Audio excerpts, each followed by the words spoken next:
अगर उन अपशिष्ट पदार्थों को खाकर उनका उपभोग कर ये तली में बैठ जाते हैं। तो जब ये वायवीय जीवाणु उसकी तली में बैठ जाते हैं तो इन जीवाणुओं को पैंदे में जो बैठे होते हैं उनको शुष्क आपंक के रूप में अलग कर लिया जाता है।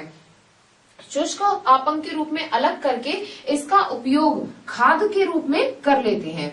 यह फिर बाद में खेतों में डाल दी जाती है, क्योंकि इसमें यह जो जीवाणु उपस्थित होते हैं तो यह खाद के रूप में पेड़ पौधों के लिए काम में आ सकते हैं। अब इसके बाद में जब यह जो ऊपर का जल बचता है, नीचे की शुष्क अशुद्धि हमने जीवाणु वाली तो अलग कर ली जो कि शुष्क आपंक के रूप में और पेड़ पौधों में खाद के रूप में डाल दी जाती है। अब यह जो ऊपर का जल होता है इस संपूर्ण जल को निष्कासित कर लिया जाता है, शीर्ष जल को, जिसमें 97% जो है जल की मात्रा उपस्थित होती है। अब इस जल में भी अर्थात जैसे यद्यपि इसमें 97% जल की मात्रा उपस्थित होती है, फिर भी 2-3% जो है कुछ अशुद्धियां हो सकती हैं, जो कि रोगाणु अथवा सूक्ष्म जीवों की अशुद्धियां होती हैं। इन अशुद्धियों को हम इसके आखिरी चरण में शुष्कन तलों में से गुजारते हैं। इसके 6वें चरण में से हम बालू बिछाकर और इन्हें शुष्कन तलों में से गुजारते हैं, या मशीनों द्वारा भी इसे उपचारित किया जा सकता है। तो उसके बाद में जो जल प्राप्त होगा वह संपूर्ण उपचारित जल प्राप्त होगा, जिसका जो अपशिष्ट जल था उसका विभिन्न चरणों के द्वारा उपचार करते हुए और हमें शुद्ध जल प्राप्त होता है, जिसे उपचारित जल कहा जाता है।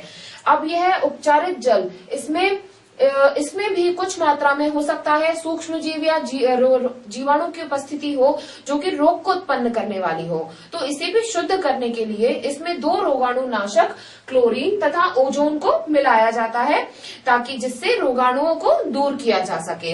अथवा इसको सीधे ही भूमि, समुद्र, तालाब अथवा नदियों में डाल दिया जाता है, जहाँ पे यह प्राकृतिक प्रक्रमों के द्वारा अपने आप शुद्ध हो जाता है।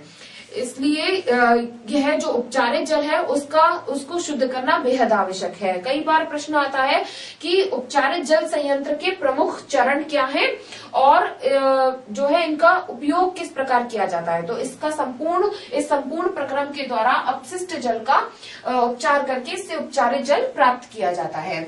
यद्यपि यह जल शुद्ध हो जाता है, लेकिन यह जल फिर भी पीने योग्य नहीं होता।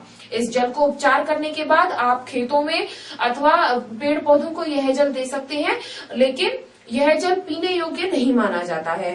पीने योग्य शुद्ध जल के लिए उसमें जल के गुणों का होना बेहद आवश्यक होता है।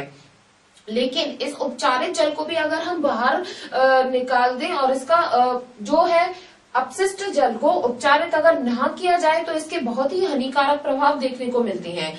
आप देखिए, इतनी सारी अशुद्धियां अगर हम इसको सीधे ही समुद्र में डाल दें तो यह जो अपशिष्ट पदार्थ है वह पूरे समुद्र को गंदा कर देती है। तो पूरा जो समुद्र का पानी है वह अपशिष्ट जल के कारण दूषित हो जाता है, प्रदूषित हो जाता है, और यह एक बहुत ही बड़े रूप में जल प्रदूषण का कारण बनते हैं। अगर इन्हें भूमि में छोड़ दिया जाता है तो यह भूमि प्रदूषण का कारण बनते हैं और भूमि से उत्पन्न होने वाले सभी पेड़ पौधों को नुकसान पहुंचाते हैं। अथवा समुद्र में अगर जल प्रदूषण हो रहा है तो यह समुद्र के अंदर उपस्थित जितने भी जो जीव जंतु हैं उनकी मृत्यु का कारण बनते हैं। इसलिए हमें अपशिष्ट पदार्थों का जो है वह उपचार करना चाहिए, वाहित मल को उपचारित करना चाहिए और उसे सीधे ही समुद्र अथवा मृदा में नहीं डालना चाहिए। आप देखेंगे यह जो अपशिष्ट जल उपचार संयंत्र है इसके जो सह उत्पाद बनते हैं वो है, एक तो यहाँ पे बना ये आपंक, शुष्क आपंक जो बना जिसको खाद के रूप में काम में ले लिया, और एक दूसरा यहाँ पे ये बना शुष्क आपंक जिसको बायोगैस के रूप में काम में ले लिया। तो ये इसके सह उत्पाद है, आपंक तथा बायोगैस।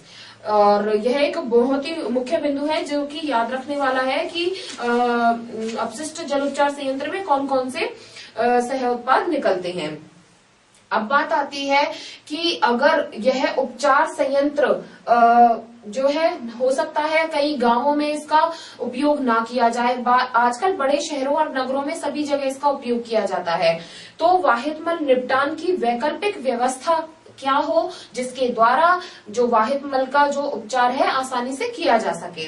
तो अब हम बात करते हैं वाहित मल निपटान की वैकल्पिक व्यवस्था, अर्थात वाहित मल का तीसरा मुख्य बिंदु।